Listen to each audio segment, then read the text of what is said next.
Hello and welcome to BYJU'S Exam Prep IAS, presenting to you the daily quiz for 5th of September 2022. But before we begin, here is a gentle reminder to join our Telegram channel for all the current affairs updates, daily news bulletins, quizzes, and much more. Join the channel right now by using the link given at the top in the description box. Without further ado, let us begin and take a look at the first question for today. Chundan Vallam, Iruttukuthi Vallam, Odi Vallam are related to option A. Kerala's traditional boateries, option B. Kathakali, option C. Kavadiyattam, option D. Kuchipudi. What is the context? There is a reference to the Nehru Trophy boat race in today's The Hindu newspaper, and hence we've taken up this question. See, the Nehru Trophy boat race is among the premier snake boat races in Kerala, and this happens annually at Punnamada Lake. And if you know what boat racing is called, you will know the answer to this question. Pause the video and type your answers in the comment section. Let us know how many you could get right. See, the Kerala's famous boat racing is called as Vallam Kali. Hence, the term given in our question, Chundan Vallam, Iruttukuthi Vallam, and Odi Vallam are all related to Kerala's traditional boat race of Vallam Kali. So, option A will be the right answer to our question. These are different types of boats. For example, the Chundan Vallam is the snake boat. Other types of boats which also participate in other races are Veppu Vallam, Kochu Vallam, etc. So the right answer, as we've already discussed, is option A.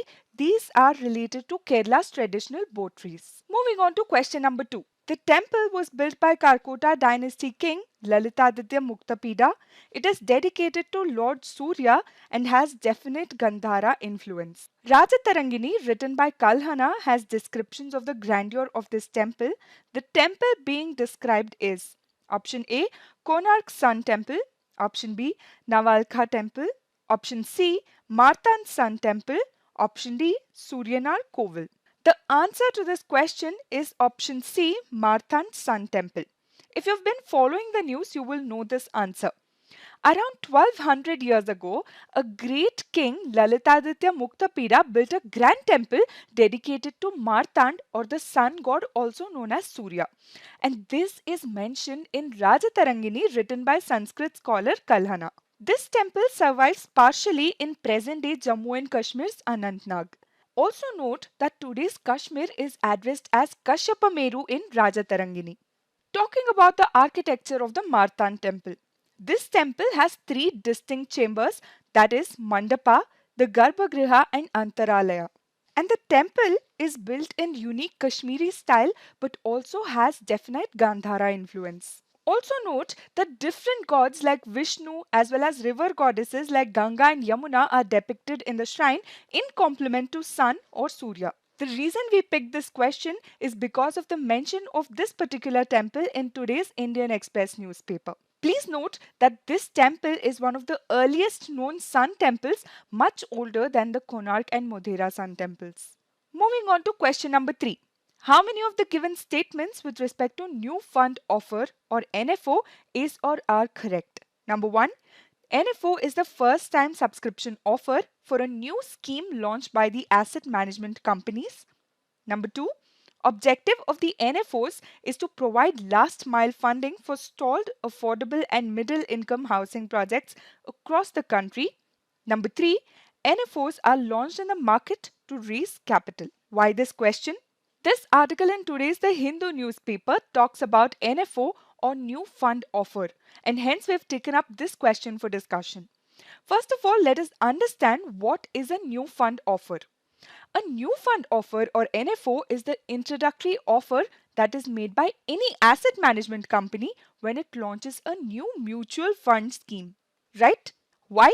Because this mutual fund scheme is new and one cannot analyze its performance. So, this NFO is offered at a special price.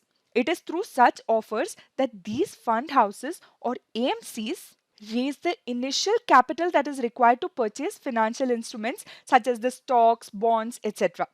Right?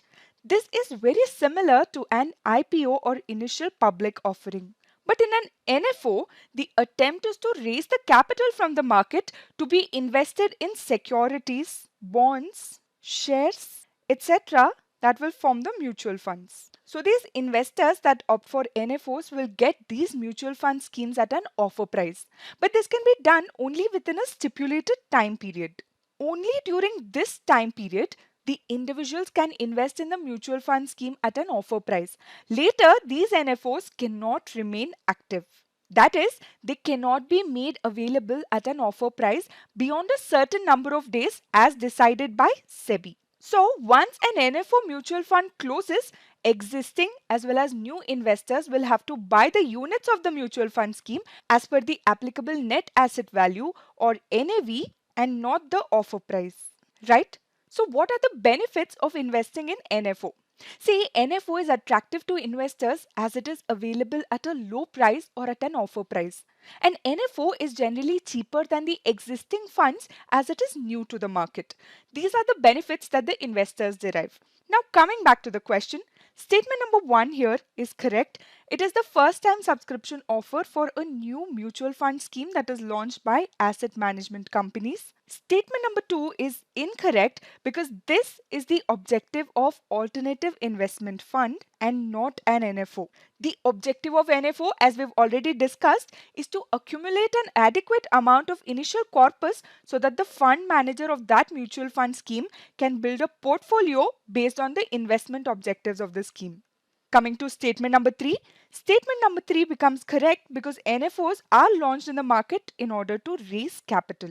Since only 2 statements are correct here, the right answer would be option B, 2 statements only. Moving on to question number 4. Kurki, recently seen in the news, refers to option A, a system used to monitor migrant laborers working primarily in the construction and domestic sectors in Gulf Cooperation Council member states and a few neighboring countries. Option B, the common systematic law on administrative procedure adopted by governments of Kyrgyzstan, Turkmenistan and Uzbekistan.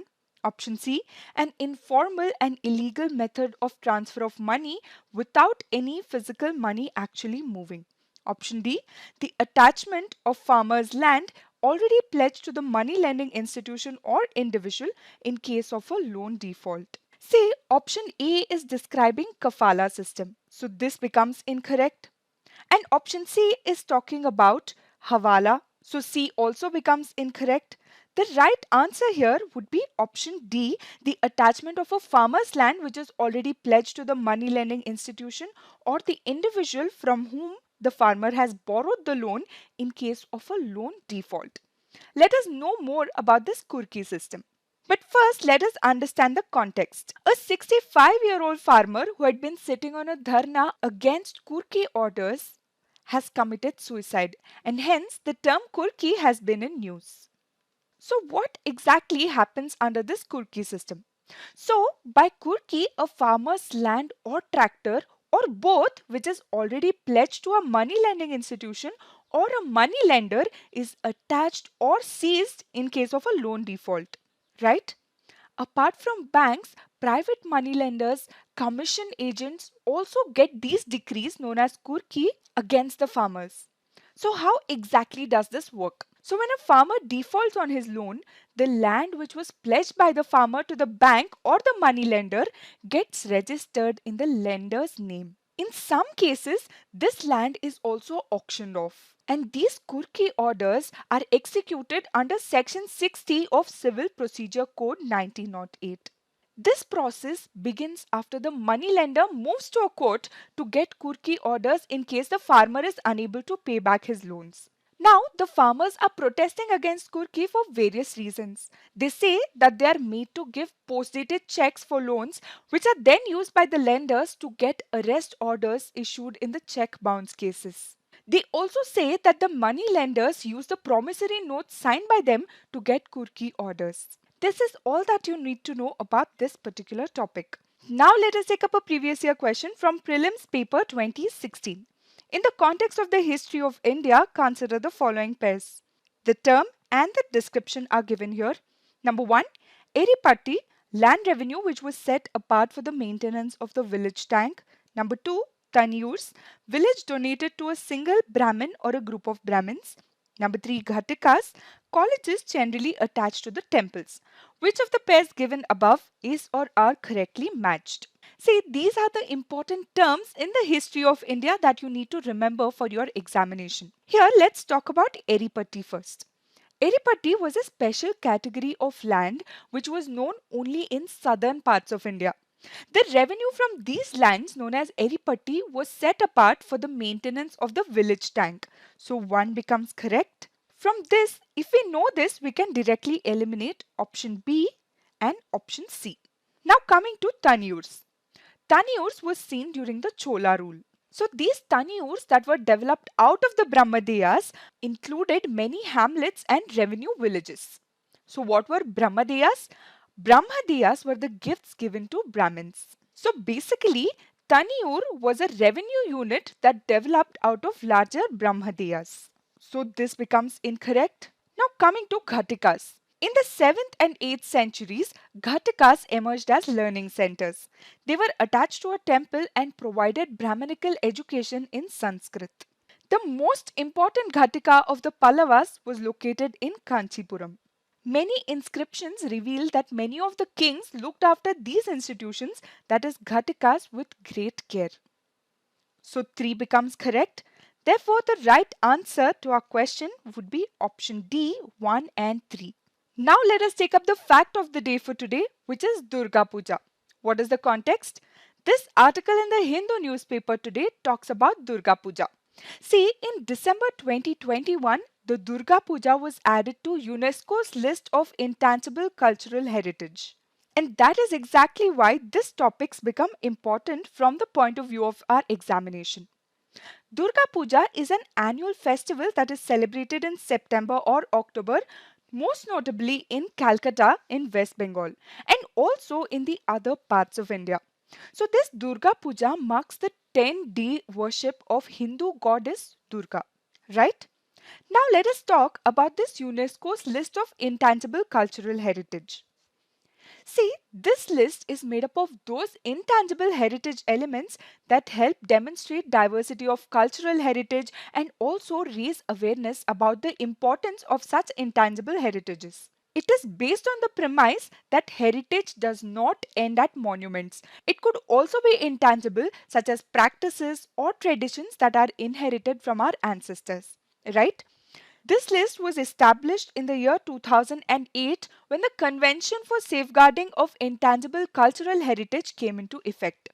Please note that India is a signatory of the 2003 UNESCO Convention that aims for safeguarding of intangible heritage along with the traditions and living expressions.